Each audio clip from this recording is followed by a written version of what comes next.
আজ যে নবান্ন অভিযান ছিল তার প্রধান আহ্বায়ক ছিল এবিভিপি বা অখিল ভারতীয় বিদ্যার্থী পরিষদ। এটি হচ্ছে আরএসএসের ছাত্র সংগঠন এবং এর প্রচুর সদস্য বলাই বাহুল্য একটা সময়ের পর বিজেপির নেতা নেত্রী হয়ে দাঁড়িয়েছে। তো এটা ধরে নেওয়া যেতেই পারে যে আরজিকর মুভমেন্টটা, আরজিকর আন্দোলনটা ক্রমশ কোট আনকোট অরাজনৈতিক থেকে রাজনৈতিক হতে চলেছে এবং সেটা হওয়াটা খুব উচিত। তার কারণ অরাজনৈতিক জনতা একটা মুভমেন্টকে হয়তো কিছুদিন টানতে পারেন, কিন্তু অনন্তকাল কিন্তু টানতে পারেন না।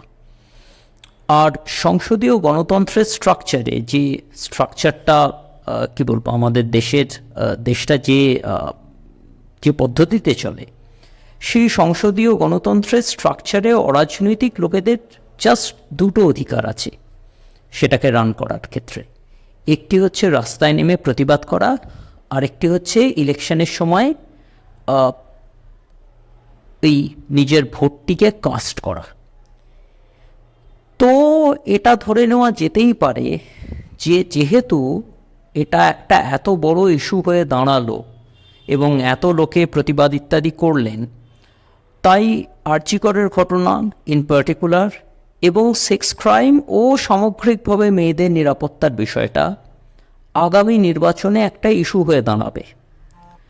তো এই পরিপ্রেক্ষিতে একটু দেখে নেওয়া দরকার যে এই বিষয়টাতে কোন দলের অবস্থান কী।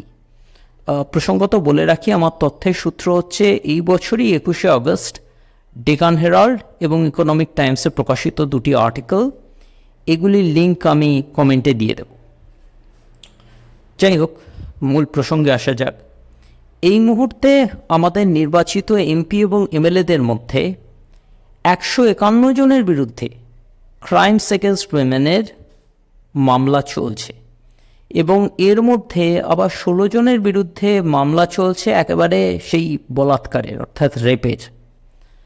এবং এই 151 জনের মধ্যে সর্বাধিক সংখ্যায় রয়েছেন বিজেপির লমেকাররা, মোট 54 জন। এর ঠিক পরেই রয়েছে কংগ্রেসের 23 জন। আর যেহেতু আমরা এই রাজ্যের বাসিন্দা, তাই তৃণমূলীদের কথাটাও না বললেই নয়, এদের সংখ্যা 10 জন। এবার কি বলবো, এই সংখ্যাটা দিয়ে শুধুমাত্র কিছু বোঝায় না। কোন দলের রিপ্রেজেন্টেটিভ কত এই রাজ্যসভা এবং লোকসভা মিলিয়ে, সেই হিসেবটা করলে প্রতিটা দলই মোটামুটি সদস্য সংখ্যার অনুপাতে তাদের সেক্স ক্রাইমে অভিযুক্ত ব্যক্তির পার্সেন্টেজ কিন্তু কম বেশি সমান রেখেছেন। তো এ থেকে এই সিদ্ধান্তই নেওয়া যায় যে বাইরে যতই নিজেকে ন্যায়নীতির পরাকাষ্ঠা দেখাক না কেন, এখানকার প্রত্যেকটা রাজনৈতিক দলই আসলে সেক্স ক্রাইম আটকানোর ব্যাপারে সমান ক্যাজুয়াল, সমান উদাসীন, সমান গাছাড়া, এবং এটা এদের কাছে অ্যাকচুয়ালি একটা নন ইস্যু। তো আমার মনে হয় যে মানুষজন যেরকম রাস্তায় নেমে প্রতিবাদ করলেন জাস্টিস ফর আরজিকরের হয়ে এবং মেয়েদের মেয়েদের সুরক্ষার বিষয়ে, আশা করি সেই প্রতিবাদটা শুধুমাত্র ওই একটা পার্টিকুলার ঘটনার মধ্যেই থেমে যাবে না এবং সামগ্রিকভাবে প্রত্যেকটা রাজনৈতিক দল যাতে এ ব্যাপারে একটা পরিষ্কার স্ট্যান্ড নেয়, একটা জোরালো স্ট্যান্ড নেয়, তাদেরকে যাতে সেটা করতে বাধ্য করা যায় সেদিকটাতেও যাবে। অর্থাৎ রাজনৈতিক দলগুলোর ওপর একটা প্রেশার তৈরি হবে যাতে তারা এ ব্যাপারে তাদের স্ট্যান্ডটাকে আরেকটু অন্তত ক্লিয়ার করে এবং আরেকটু অন্তত শক্তিশালী করে।